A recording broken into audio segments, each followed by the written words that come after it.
out. He's not going to make it through the concussion protocols. And everybody else we expect to go full go today.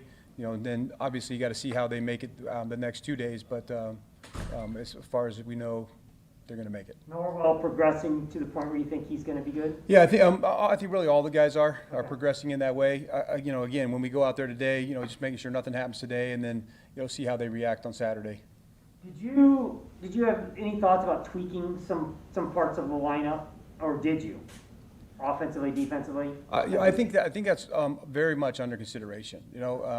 Really, this is it's a business where you have to go out and you have to produce. So if we're not producing, then we make changes need to be made at times. And I think one of the things that we like to do here and make sure that we handle it the right way. We don't just say, hey, you're done. It's really important to say, hey, here's what we see. You need to pick it up, and if you don't pick it up, then here's the ramifications, and at least give them an opportunity to to pick up the level play. You talked about you prefer to be on the field in the box this year. Was that an Urban thing? He wants his coordinator in the box. I mean, why did you go up there? Well, I think I just think the dynamic of our staffs, really worked out that way. With Brian and I, with Shadi and I, and then Coach Urban as well. I just think the dynamics really, worked better that way for us. And when you talked about you're going to call plays this week, but you'll kind of take an idea about what you're going to do the following. I assume that would be Shadi would take care of the play calls if you don't. Right? Yeah, we're just taking it under consideration right now. Again, this happened midweek. It's not fair to put it on anybody because I've been the one that's preparing with the staff and putting all the time in to do that part of it. So, after Sunday and just kind of seeing how everything goes, where we can take a breath for a minute and then go from there and make those decisions. So who will go in the box? Shadi? No, we're not going to send anybody else up. We have a couple offensive coaches up there already. Urban mentioned earlier this week Walker's kind of been working both left and right tackle. Do you feel like he's progressed enough on the right side where you guys feel comfortable seeing him last few games there? Yes, if he needs to go in there, then yes, we feel comfortable with him on both sides. How's his progression been like this year? Obviously since it's mostly in practice. Yeah, I think it's been a good progression for him. You go back to I'll forget exactly which game it was, but when Cam injured his back and, within 10 minutes, like, hey, you're playing this game, he went out and did a really nice job for himself. And so that just goes to show the preparation, one, that he does, and then also how Coach Hop handles, all those guys, making sure that he's getting them in the mix and giving them opportunities to practice, keep improving their skills. He does really a great job of getting those guys ready, and you could tell, he was ready to go, and I think if that happened again, he'd be ready. You Zoom meeting today because of the new COVID stuff, right? Yeah, I mean, the hits keep coming, right? It's like the first day, here you go, you're welcome. We're going to give you new COVID protocols. So hey, we have to deal with what comes our way. The guys were great. Just everybody kind of had to refresh a little bit. The mute button and all those kind of things. Oh yeah, where's that thing at? And so, but it was great meetings. Guys all did it from home, and so now their travel is getting ready to get here. I feel like you get less out of it on Zoom. I don't like it. I think, we're comfortable with it. We're used to it. But, probably for the same for you guys, it's so much better just when you're face-to-face to be able to interact with people. It keeps their attention better. It's so much better to be in person. But we're skilled enough. Everybody had a whole year of it, so we know how to do it, just not the preferred way. Could you just share your thoughts about some of the rookie draft picks who hadn't played?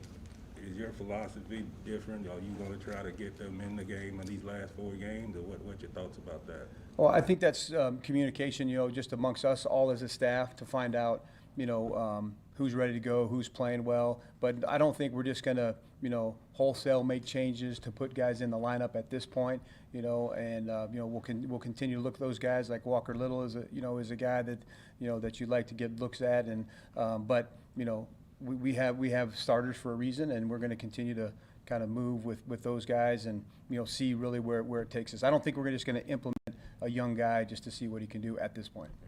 Yeah. Is there anything you'll do different pregame, like during warm-ups when you first get to the stadium, as the head coach that you didn't do or will you just basically do what you normally do? Yeah, I just do what I normally do. It's not.